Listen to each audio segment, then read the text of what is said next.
Salut à tous les amis, c'est Grony, bienvenue aujourd'hui sur une toute nouvelle vidéo tutoriel sur Adobe Premiere Pro, comment faire un effet de transition Smooth Zoom. C'est un zoom qui est très fluide, hyper agréable et bien entendu cette fois-ci je le fais vers l'avant.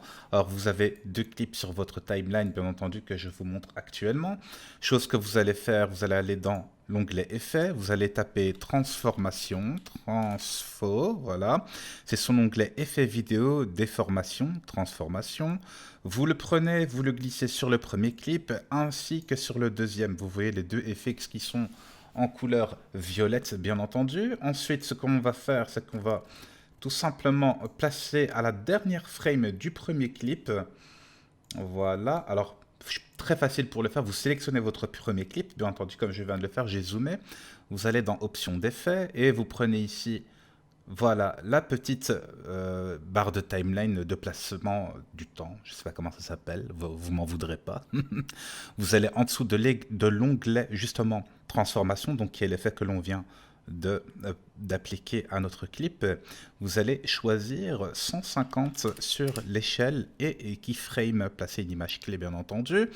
Ensuite, ce que l'on va faire, c'est qu'on va faire, à l'aide de la touche directionnelle gauche de notre clavier, 3 retours en arrière, donc de 3 images. 1, 2, 3. Boum. Et cette fois-ci, ce que je vais faire, c'est que je vais transformer la donnée et je clique sur Enter et ça crée automatiquement la nouvelle image clé, tout simplement. Chose que vous pouvez faire, les gars, c'est désactiver l'angle obturateur et mettre 360. Le plus vous en mettez, le plus vous allez voir cet effet de zoom qui est hyper intéressant. Chose que vous pouvez faire aussi qui est hyper intéressante, c'est cliquer sur les deux. Voilà, donc ils sont sélectionnés. Que vous cliquez sur l'un ou l'autre, c'est pas grave parce que les deux, vous venez de les sélectionner. Boum, Bézier auto. Voilà ce que ça va donner. Ensuite, on va faire exactement pareil, cette fois-ci avec le deuxième clip. Regardez, je clique sur le deuxième. Voilà, donc là, je me mets au tout début, excusez-moi.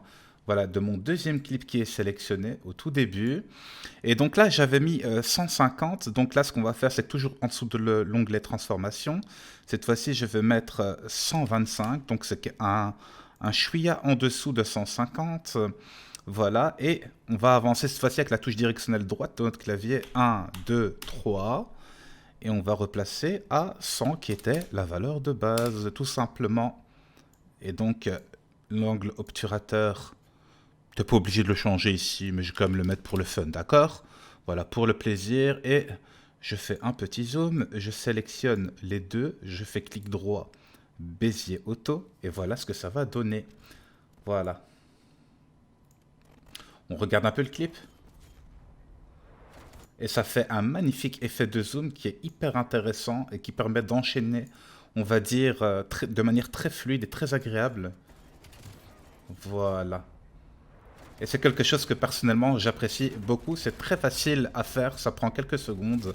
Voilà tout pour ce petit tuto. Laissez-moi un pouce bleu si je vous ai aidé ou non. N'hésitez pas à me laisser un petit commentaire si vous avez un souci. C'était Grony. Bye bye tout le monde.